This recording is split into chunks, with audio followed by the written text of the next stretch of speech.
Hello students, welcome to the Cosmic Center for Learning English. This is Srivan sir and I am here today with a sample of an informal letter. As I had promised in the very beginning that I will give you the sample of all kinds of letter. So I had uploaded 2 or 3 sample letters of informal and formal letters. Okay, now I am with this and this is about how will you congratulate anybody on his or her birthday. This is an informal letter, so language should be very informal, colloquial, बातचीत की भाषा होनी चाहिए उसकी. ठीक है, तो आज मैं इस सिंपल लेटर के साथ यहाँ उपस्थित हूँ जो इनफॉर्मल लेटर है. और इसमें है क्या कि किसी के बर्थडे पर आप किसी को बधाई कैसे देंगे. ठीक है, तो आज हम लोग सीखते हैं.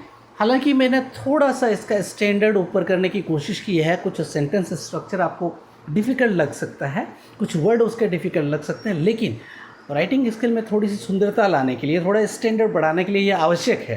तो मैं जब हिंदी में एक्सप्लेन करूँगा तो वो प्रॉब्लम दूर हो जाएगा, आप सीख भी लेंगे ताकि आप इसको अपने जब लिखने की बारी आए तो उसमें आप इस्तेमाल कर सकेंगे. और आपने अगर फॉर्मेट नहीं देखा, आप नए हो, अगर फॉर्मल इनफॉर्मल का फॉर्मेट नहीं देखा तो मेरे प्लेलिस्ट में जाएंगे इंग्लिश विद श्रवण सर, उसमें फॉर्मल और इनफॉर्मल लेटर का format with all concerning elements कि कैसे उसको बिगिन करेंगे, कैसे एंड करेंगे. ठीक है, सारा एक्सप्लेन किया है डिटेल में, उसको ज़रूर देख लेंगे आप अगर नए हैं तो.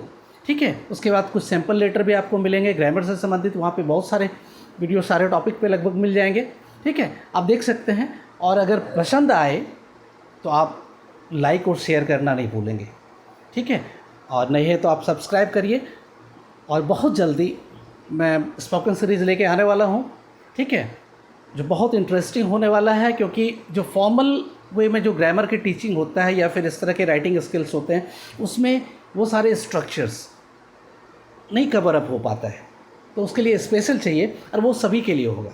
ठीक है, वो बहुत इंटरेस्टिंग और बहुत बढ़िया, बहुत जल्दी. इसलिए आप लाइक करना, शेयर करना नहीं भूलेंगे और सब्सक्राइब ज़रूर कर लीजिए, क्योंकि बहुत सारे ऐसे वीडियोस हैं और फिर लाइव स्ट्रीमिंग जब होगी तो आप बेनिफिटेड होंगे बहुत ज़्यादा उससे. चलिए, तो हम लोग आते हैं इस लेटर में कि इनफॉर्मल लेटर है और कॉन्ग्रेचुलेटिंग ऑन बर्थडे. बर्थडे में कैसे कॉन्ग्रेचुलेट करेंगे. तो लेटर लिखने का जो तरीका मैंने पहले बताया था कि इनफॉर्मल लेटर है, तो जब भी लेटर लिखेंगे आप कंप्लीट पेज में लिखेंगे. ठीक है, आप कभी कोशिश ना करिए कि लेटर के बीच से कोई लेटर स्टार्ट, पेज के बीच से कोई लेटर स्टार्ट करिए. ठीक है, ये तरीका नहीं होता है. तो सबसे पहले कंप्लीट पेज लीजिए, उसमें टॉप मार्जिन छोड़ेंगे, प्रॉपर लेफ़्ट मार्जिन छोड़ेंगे और लेफ़्ट टॉप कॉर्नर से लिखना स्टार्ट करेंगे. सबसे पहले सेंडर्स एड्रेस होता है. तो सेंडर्स में कौन होता है कि जो लेटर लिख रहा हो. ठीक है, अगर मैं लिख रहा हूँ तो मेरा एड्रेस यहाँ पे होगा, लेकिन एग्जामिनेशन में कोई ज़रूरी नहीं कि एग्जैक्ट आप अपना एड्रेस लिखिए. अगर क्वेश्चन में कोई एड्रेस दिया हुआ है, ठीक है, तो वहाँ आप उसको मेंशन करेंगे. नहीं तो आप कोई भी XYZ, लेकिन 3 लाइन में हो वो सेंडर्स एड्रेस मैक्सिमम. ठीक है, उससे ज़्यादा नहीं होना चाहिए. उसके बाद 1 लाइन का गैप छोड़ेंगे. गैप छोड़ने के बाद डेट लिखेंगे. जैसे आज 13 अगस्त है तो लिखेंगे 13 अगस्त 2020. ठीक है, तो इस तरह से लिखेंगे आप स्टैंडर्ड वे में. ऐसा नहीं कि 13-8-2020, ये स्टैंडर्ड वे नहीं होता है. उसके बाद 1 लाइन गैप छोड़ के आप सैल्यूटेशन में आ जाएंगे. सैल्यूटेशन के तरीके मैंने बताया था कि अगर रिलेटिव और फ्रेंड्स को लिखते हैं तो dear friends, dear brother sister, जो भी आप चाहें लिख सकते हैं. नहीं तो नाम अगर आपसे छोटा है या आपके फ्रेंड हैं, सेम एज का है, तो आप नाम लिख के, मैंने यहाँ पे लिखा है माय डियर मनीष. ठीक है, आप डियर मनीष भी लिख सकते थे, डियर फ्रेंड भी लिख सकते थे. अगर छोटा भाई है तो डियर. ठीक है, अगर ज़्यादा इंटीमेसी है, क्लोजनेस है, तो उसके लिए आप लिख सकते हैं माय डियर. ठीक है, तो यहाँ पे मैंने माय डियर मनीष लिखा है. वो डिपेंड करता है आप किस तरह से लिख रहे हो. उसके जस्ट बाद गैप नहीं छोड़ेंगे. यहाँ गैप दिख रहा होगा, जो वाइट बोर्ड है लिखने में हो गई होगी, तो आप इसके तुरंत बाद से लिखना शुरू करेंगे लेटर. ठीक है, बड़ी इनफॉर्मल वे में और वो सिंपल प्रिसाइज. मैं एक तरीका यहाँ पे दिया हूँ, थोड़ा स्टैंडर्ड बढ़ाने की कोशिश की. अगर आपको डिफिकल्ट लगे आप इसको सिंपल भी कर सकते हैं. चलिए, I am very glad to congratulate you on your 16th birthday. ठीक है, मुझे बड़ी खुशी हो रही है आपकी 16वें सालगिरह. ठीक है, 16वें बर्थडे पर बधाई देते हुए. ठीक है, एक सेंटेंस हो गया कि आई एम वेरी ग्लैड. ठीक है, आई एम वेरी ग्लैड, ये याद रखने की बात है. इतना सेंटेंस याद हो ही जाएगा. टू कॉन्ग्रेचुलेट, कॉन्ग्रेचुलेट मतलब क्या होता है, बधाई देना. यू आपको ऑन या तुमको ऑन, ठीक है, योर 16th बर्थडे, तुम्हारे 16वें बर्थडे पर, ठीक है। आगे आई विश आई कुड, ये एक स्ट्रक्चर मैंने इस्तेमाल किया जो बातचीत में आप इससे पहले शायद रिटेन या स्पोकन में इस्तेमाल किए हों और हो सकता है नहीं भी किए हों।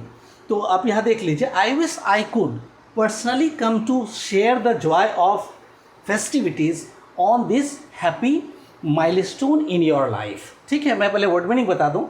आई विश आई कुड, काश इसका मतलब होता है काश मैं सकता ऐसा। पर्सनली कम टू शेयर, व्यक्तिगत रूप से आकर शेयर करता, जॉय ऑफ फेस्टिविटी, ठीक है, उस उत्सव का, खुशी को, on this happy milestone in your life, तुम्हारे जीवन के इस महत्वपूर्ण और खुशनुमा पड़ाव पर, ठीक है। कहने का मतलब है कि काश मैं व्यक्तिगत रूप से आके तुम्हारे जीवन के इस महत्वपूर्ण पड़ाव की खुशी के से संबंधित जो उत्सव हो रहा है उसका, खुशी का, उसका आनंद को शेयर कर पाता, उसका आनंद उठा पाता। लेकिन but I happen to be so far away from you physically at the moment, लेकिन इस क्षण मैं आपसे बहुत दूर आ गया हूँ। हैपन टू बी मतलब संजोग से मैं वहाँ दूर आ गया हूँ, ठीक है, मैं वहाँ पे हूँ नहीं। वही कहता है but I happen to be. एक होता है कि मैं दूर हूँ, यहाँ पे होता है कि अब संजोग से हो गया हूँ, ऐसी परिस्थिति बनी कि दूर हो गया हूँ, इसलिए यहाँ पे हैपन टू। बोले मैंने अब कहा ना कि बातचीत का लैंग्वेज इस्तेमाल करना है, कॉलोक्वियल। जब आप लेटर पढ़ रहा हो तो उसको लगे मेरे सामने वो बता रहा है, आपके फिगर उसके सामने आए। तो आप but I happen to be so far away from you physically at the moment, may your future be attended with. देखिए थोड़ा सा स्टैंडर्ड बनाने के लिए यही चेंज मैंने किया है, ठीक है, ताकि आपको भी अच्छा लगे, आप भी सीख सके।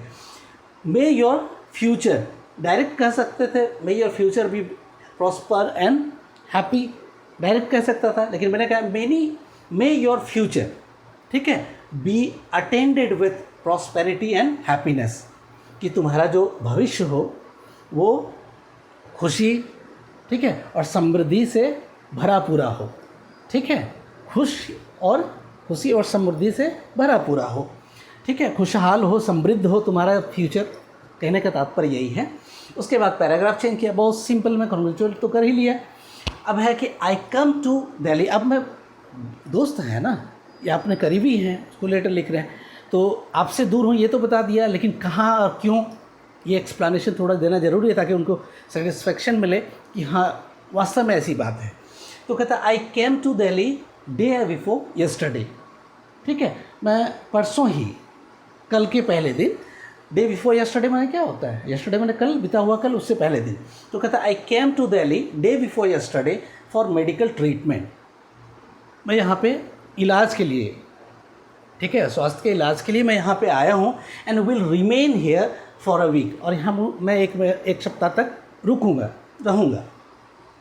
Again wishing you many more birthday, ठीक है, इसलिए फिर से मैं तुम्हें विश करता हूँ, ठीक है, कि इस तरह के अनेकों आपके जन्मदिन आए, ठीक है। तो बर्थडे प्रयोग करिए या फिर यहाँ पे many more happy returns of the day, तो इस तरह के जो ये खुश भरा दिन बहुत बार और आए, ठीक है, या बहुत सारा आपकी बर्थडे फिर आए, ये मैं विश करता हूँ। और योर्स ओन, अब बोला था कि मैंने लास्ट जो एंड करेंगे, ठीक है, तो उसको ज़रा सा आप देख लीजिए नीचे, देखिए यहाँ पे है कि yours own, your sincerely, your affectionately, मैंने बताया था योर्स भी केवल लिखेंगे तो आपका शिवम लिख रहा है, ये क्या कह रहा है, हाँ शिवम लिख रहा है, किसको लिख रहा है, मनीष को, तो यहाँ पे शिवम लिखा है। तो योर्स केवल लिखेंगे तो भी चलेगा, योर्स सिंसियरली लिखेंगे तो भी चलेगा, यहाँ पे योर्स ओन, तुम्हारा अपना शिवम। तो इस तरह से लेटर को एंड करेंगे। बात समझ में आ रही है? तो इसमें जहाँ पे आपको डिफ़िकल्ट लगे उसको सिंप्लीफाई कर सकते हैं आप, मुझे व्हाट्सएप पे या फिर आप कमेंट बॉक्स में ज़रूर डालेंगे, आपको कहीं कोई सेंटेंस डिफ़िकल्ट लगा हो तो उसको सिंपल करने के तरीके भी बताऊंगा। लेकिन आप कोशिश करिए कि इसको भी थोड़ा जानें। इस तरह से लिखने पर थोड़ा क्या होता है कि लेटर का स्टैंडर्ड बढ़ता है, लोगों को अच्छा लगता है कि भाषा में आपकी पकड़ है, ठीक है। तो इस लेटर को यहीं मैं ख़त्म करता हूँ। और आप सब्सक्राइब अगर नहीं किया है आपने तो सब्सक्राइब कर लीजिए। अभी रीडिंग स्किल का मैं तुरंत ही डालने वाला हूँ, ठीक है। और आपके लिटरेचर का तो चल ही रहा है, इसलिए मैं कोई भी एस्पेक्ट्स इंग्लिश का नहीं छोड़ूंगा।